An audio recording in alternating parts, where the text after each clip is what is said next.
A lot of the times, me and other people who are beginner entrepreneurs, we overcomplicate the idea of what it means to start a business, what business even is.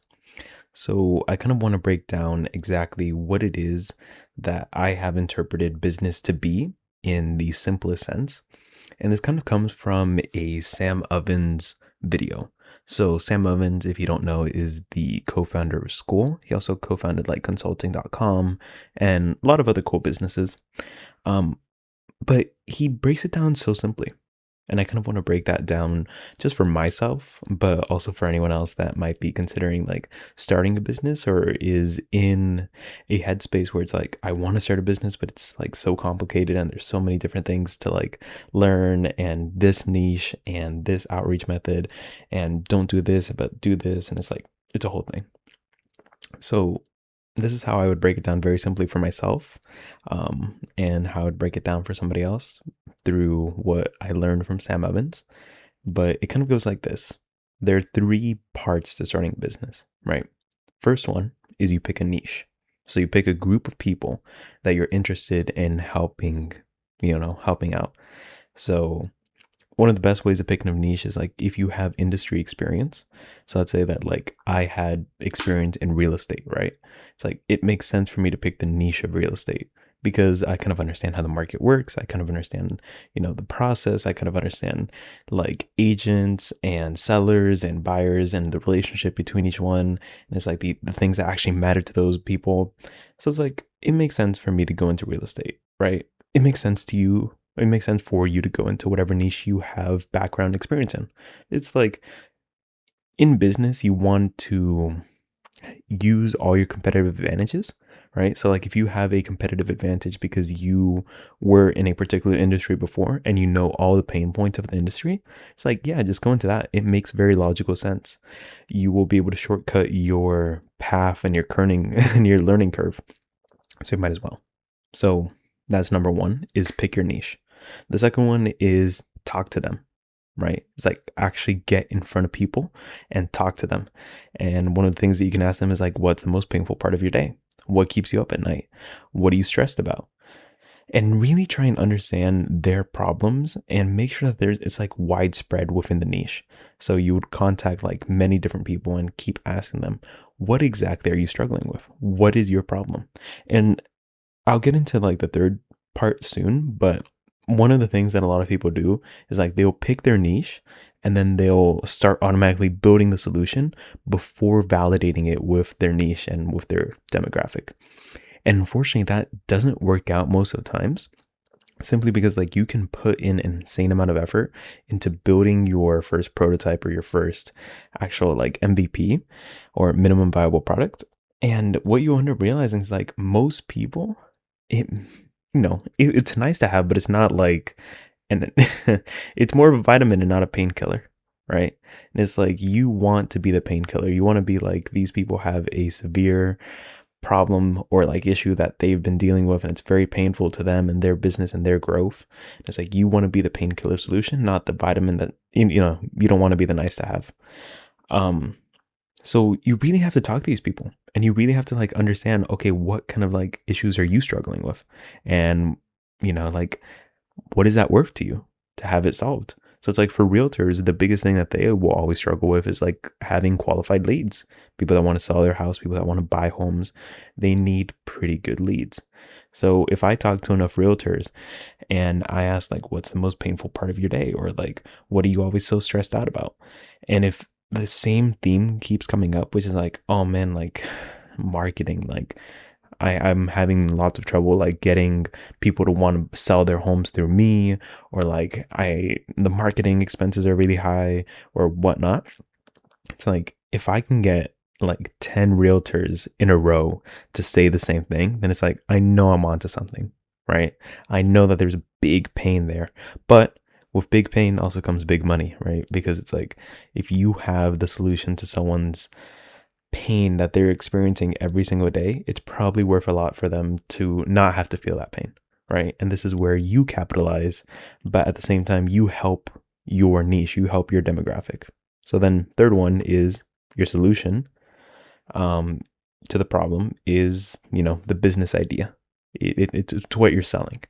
So your solution to the problem, if it works, then it creates value, right? And value is created when people are willing to pay money. And the bigger the problem, the bigger the money. So if you can solve the biggest problems that you can, right? And obviously, like when you're starting out, you probably won't know how to solve the big problems. So you can start with like solving the smaller ones, but you just need to understand the problem so well, and you need to be able to articulate it back to your niche in a way that like they feel so understood. They're like, wow, like he understands exactly what I'm dealing with. He understands me. He gets all the pain points that I'm like having to deal with on a day-to-day basis. And it's like, once you have that, then you have the trust of the people in the niche to be like, wow, like this guy knows what he's talking about. His solution seems perfect for me. And then from there, you start building your solution, right? And another big thing that was like talked about in that video is that you kind of want to start your business as kind of like a consulting or like a service kind of business, because you need to really optimize for short-term cash flow. And what does that mean, right? It's like in everything in life, right? Your number one priority is survival, right? So it's like in business, cash flow is your oxygen. It is your water. It is your food. It is what allows you to survive. Because if you have this long-term vision for your first business and you have no cash flow coming in, and you don't have like an insane amount of funding coming for the business, it's like you're bootstrapping everything, which is like you're just paying for it out of pocket, then it becomes really difficult to keep the business afloat. But if you can have something like a consulting or a service kind of business where you can get cash flow quickly, then that cash flow is what will keep the business alive and will allow you to reinvest and create an even better solution that you can charge even more money for because it's more valuable to your niche. So optimize for cash flow, right? So it's like your first business, at least nowadays, should probably be like a service business online where you can just help out your demographic online and you're providing to them, a solution for their painful problem. And it's like you're not necessarily a consultant, but you're just solving a problem for them. It's like you ask them, what kind of problems are you dealing with?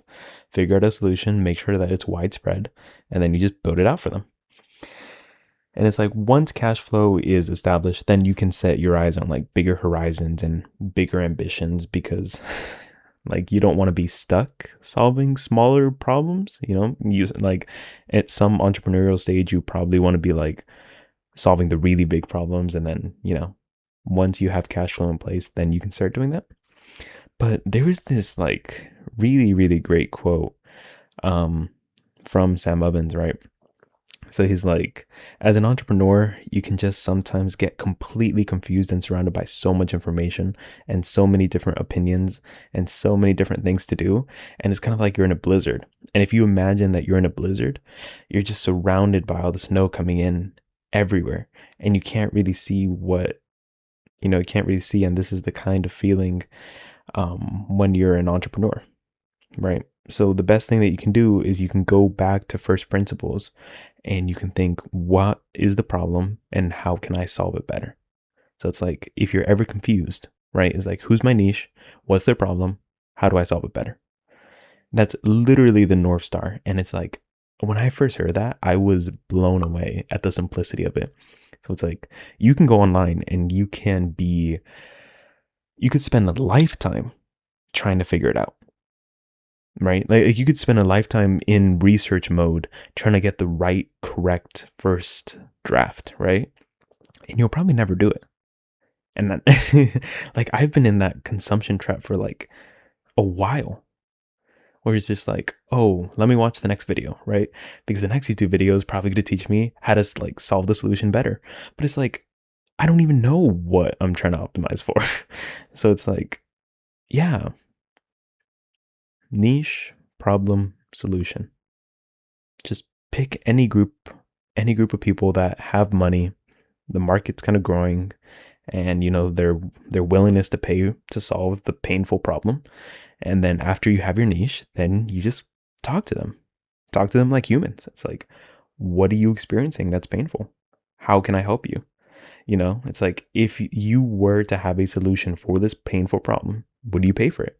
How much would you pay for it? You know? And it's like, once you have it, then you can ask them, like, okay, like, would you be willing to test it out? Would you be willing to give me 15 minutes to get on a call and I'll show you? And if you think it's useful, then it's like, then we can get talking about, moving forward. But yeah, I mean, it's really interesting.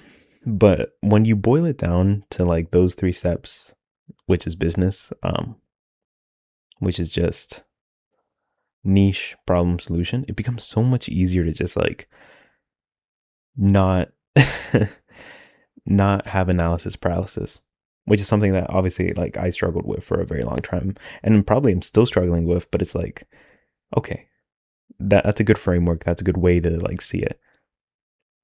Niche, problem, solution. Okay. It's like, okay, just niche, problem, solution, which honestly might be useful to have as like the background of my laptop or phone, or just like have it printed out somewhere, because it's just so true. It's very easy to overcomplicate this business thing, but it's not really that complex. A business is just something that solves a problem for a certain group of people, and they make money as a result, as providing value for them. So that's it. That's kind of what I wanted to talk about. I'm probably going to need to use this video as a reminder in a little bit, but it's like, it's good to know. Just because, like, if someone doesn't simplify it and you can't simplify it for yourself, then it's like you can begin to spiral a lot, which is like, oh my God, like, you just go down the rabbit hole. But when you have like a really clear, like, just explanation, it becomes really easy to like interpret it and just like, okay, like, don't overthink. It's just problem. It's just niche, problem, solution. But anyways, that's kind of my interpretation. Just kind of wanted to share that with you guys.